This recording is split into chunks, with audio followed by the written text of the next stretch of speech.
Hi, I'm Alistair. You're watching Watercolour only. I thought I'd do some videos for people who are just starting out, maybe a little bit confused with the materials and the equipment. So I thought I'd start with the main thing you need, obviously, to do watercolour painting is paper. And it comes in all shapes and sizes and thicknesses and surfaces. The three surfaces are smooth, which is this, all nice and smooth. Then you have rough, which has a texture on it. I don't know if you can see the texture on that. It has a slight texture on it. And then you have one that's not smooth and it's not rough. And strangely enough, that particular paper is called knot. And the smooth one, strangely enough, is called smooth. And the rough one is called rough. Now it comes in different thicknesses as well. It's called pounds. You may have heard 90 pounds, 140 pounds, 200 pounds, that kind of thing. So if you want if your type of painting you're trying to do is not using a lot of water, then you can get away with using 90 pounds. 90 pounds basically means a full sheet of paper is 30 inches by 22 inches, and 500 of those, a ream, weighs 90 pounds. And then when you go to thicker paper, 140 pounds, so like this, you can see it's still floppy about, but you can put plenty of water on this. That's 140 pounds, so 500 sheets of that weighs 140 pounds. And then when you come to paper like this, which is, you can maybe see it's a bit thicker, that's 200 pounds. And surprise, surprise, 500 sheets of that weighs 200 pounds. So that's what the poundage means. So you've got all the different surfaces. So we've got knot. In America, I think they call that cold press. We call it knot. We've got smooth, and then you've got rough.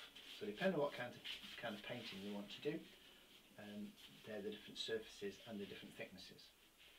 140 pounds in any of the surfaces is the lightest paper you can use, where you're going to put a lot of water on, what we call wet into wet something. So doing skies, things like that, put lots of water on.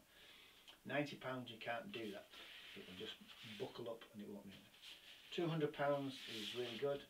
And it goes up 300 pounds, 400 pounds. But the thicker the paper, obviously the more expensive it is. Then also comes in different manufacturers or makers, mills. I personally use Bockingford, which comes from the St Cuthbert mill.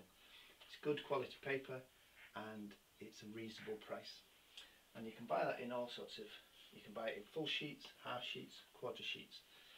Or you can buy it in books like this, in this size.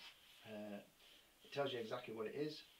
The good thing about these ones is there's gum all the way around the edges. All the three edges is gummed, and obviously it's connected to the spine as well.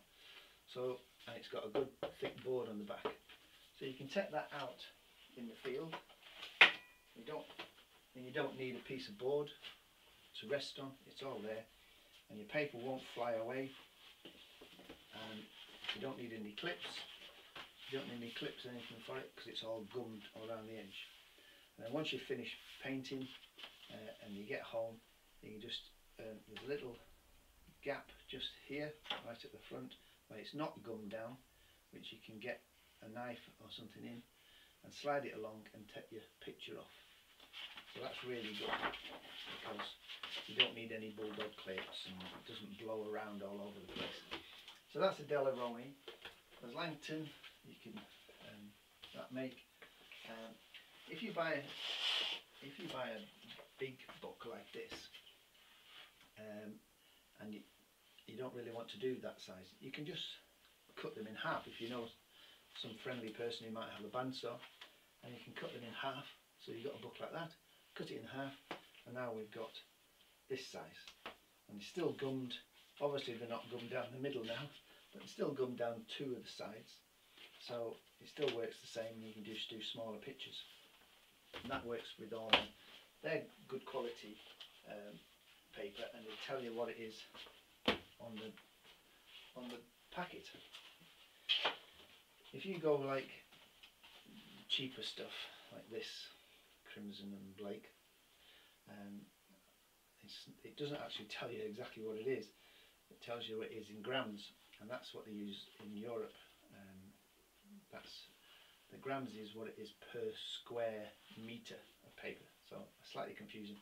But it doesn't tell you what surface is, whereas when you've got this quality of paper, it tells you what you need to know on it. Like these two pads here, they look identical, and they're identical weight, but one's rough inside, it's got a rough surface, it's got rough on one side and it's smooth on the other, so maybe that's a good thing or a bad thing, I don't know.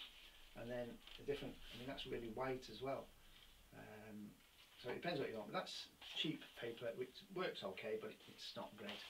And this is another one which I don't think is particularly great paper either. And a lot of them come with a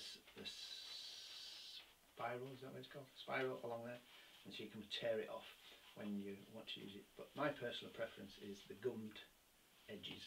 Then you don't need to use any bulldog clips to hold anything down. You can get paper in different colours and shades, but as a beginner I would stick to some reasonable quality paper from Bockingford, St Cuthbert's mill. That's good, and either buy it in full sheets, half sheets or quarter sheets, and they deliver it to your door. You can get that from Jackson Art, sell it, or if you've got a local art dealer, I'm sure they'll fix you up with some paper. You don't need to go these expensive ones that are made out of linen, in my personal opinion, especially when you're starting out. The standard Bockingford paper is more than good enough when you're just learning. And then you're not frightened of ruining any paper then, because it's not that expensive. So you can just go for it then, instead of being frightened of ruining a nice shiny piece of paper, which I personally used to be frightened of ruining paper. So it inhibits you when you're trying to paint. So anyway, that's paper. I'll do another video soon, and we'll probably do that on brushes, because obviously you need a brush to put the paint on, and then we'll do one on paints. Okay then, thanks for watching. If you're happy with what I'm doing, subscribe. The more subscriptions I get, the more likes, I do more videos, and we'll go through a process of the beginners.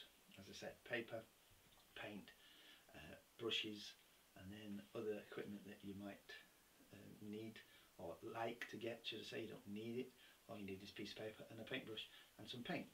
You don't need anything else. It just makes life a bit easier to have an easel and water containers and things like that. You can just use any plastic container, but we'll talk about all that at another one. Okay, thanks for watching. Bye for now.